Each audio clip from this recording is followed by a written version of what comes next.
It's true. I love my character's hair. I do too. His hair. Go ahead. Go ahead, girl. I was just gonna say it's clearly Lee's unwavering love for Jim. Best part. Did I make up for the last answer? Yeah, actually. I'm a big fan of Lucius's calm and his ingenuity. He's a lot calmer than I personally am, so it's nice to get to do that. I guess Barnes's nobility in terms of his desire to maintain order and justice in a lost cause, essentially, losing battle in the madness of Gotham. He did not have a good year last season. No, he did not. Wait for this one. Wait for this one. Big changes for Cappy. Hi. So I was wondering, what pranks have you pulled offset, or well, not offset, but when the cameras go off? Pranks. I haven't seen any pranks. We're not a big pranking cast. Yeah, We're just like loving, you know? yes, we're like young. Just canoodling, hugging it out. I feel like we get that question all the time, though. So I think we need to raise our pranking game. I think we got to start doing I that. think it's done. There's a lot of really bad singing going on too. Excuse me. Drew. Yeah. Lost. Drew, go ahead, show 'em. Actually, Drew's actually No, a Drew's good actually singer. nice. It's just when we try to harmonize. Stick to acting when it comes to that. We will endeavour to be more pranky this year Yes. for you guys, so we can come back. We'll and get back tell to you. stories. Yeah. Hey guys, that's sort of this one's for the showrunners. I've heard the decision to have Gordon kill Galavan be criticized as just too radically different from what comic book Gordon would do. So I want to know how you guys feel about the criticism. I think you'll find Jim did not kill Galavan.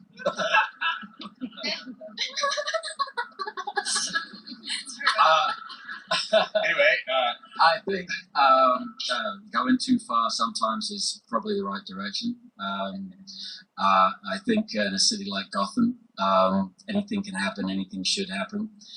We're all building up to a place that needs Batman as a masked vigilante to take care of business. So Gotham is just going to keep spiraling out of control when needing Jim Gordon to do what he does.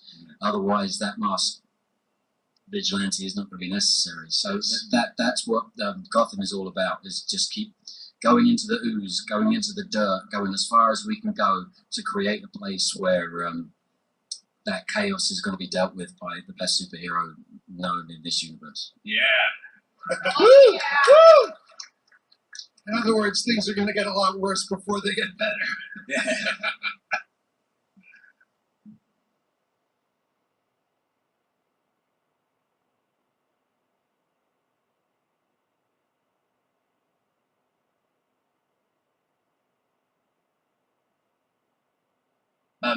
Bruce is training with Alfred all the time. We just, a couple days ago had a great scene, sparring scene, and it's so much fun to do those. And with Lucius, he's constantly, these two guys are going to be constantly mentoring Bruce to become, Kid Crusader. But I think in season 2, Bruce did a lot of detective work and investigations, and by the end of the season he realized that got people that he loved and cared about dearly in serious danger. Lucius ended up in Indian Hill, Gordon ended up in Indian Hill, Selina ended up in Indian Hill, and he realized that he can't, if he's going to continue on the path that he is on, he's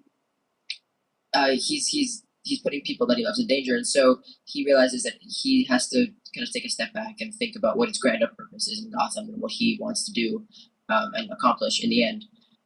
And he will, and that's a lot of season 3 will be about that for Bruce. And by the end, he will know that he wants to go towards Batman.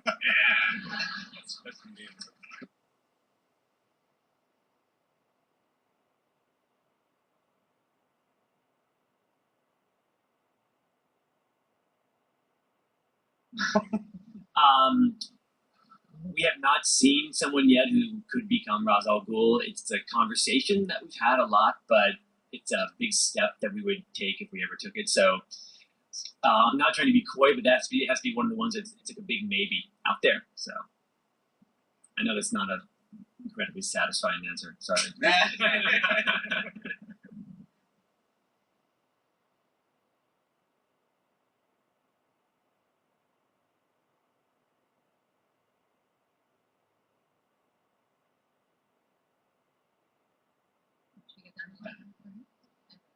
Sort of.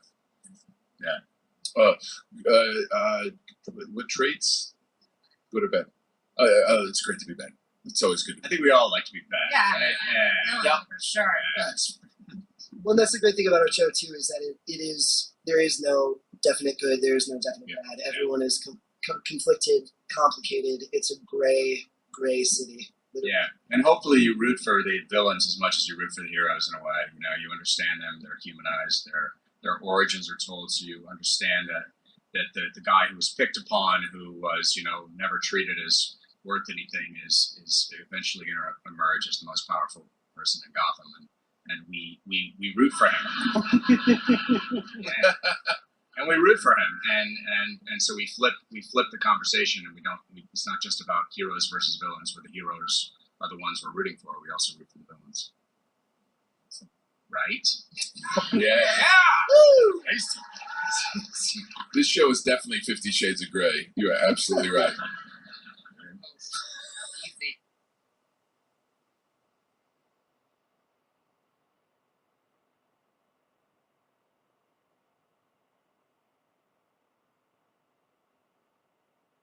It's interesting, just conceptually looking at the show, because there's no real time frame. We don't know where we are in time and space, so it's given them this sort of amazing freedom to be incredibly creative, Right. In terms of wardrobe, and they've done a magnificent job. John Glazer is our costume designer. He's a wonderfully talented man. Azrael I thought that costume was terrific. Yeah.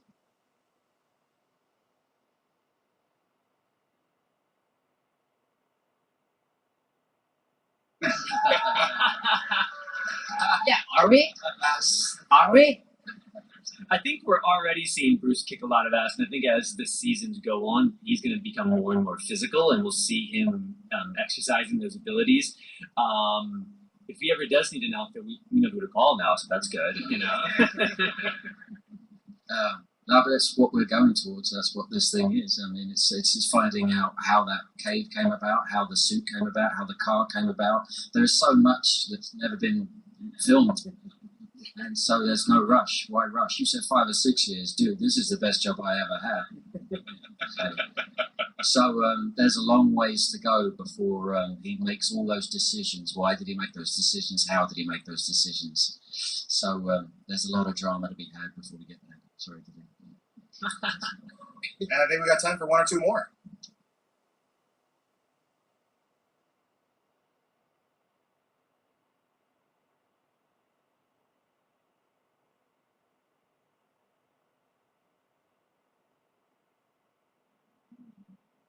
Well, it was almost the cult of the Joker, which I thought was sublimely handled by our wonderful showrunners. It was the cult, it was the idea of anarchy and chaos.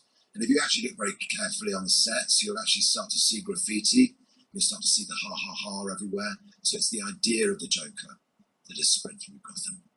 And we'll see basically members who will be unearthed almost as cult members who've almost lionized Jerome as sort of a Manson-like figure. And I know Jerome died at the end of, his run last year, but as we've seen in Gotham, death is not really a barrier. So death is not the end. Yeah, in Gotham you can't keep a bad man down. So yeah, I'm sure that's true. But it's true though that chaos and anarchy are not actions; they're an ideology. In the same way that vigilanteism by Batman is an ideology. That's why the suit covers the man.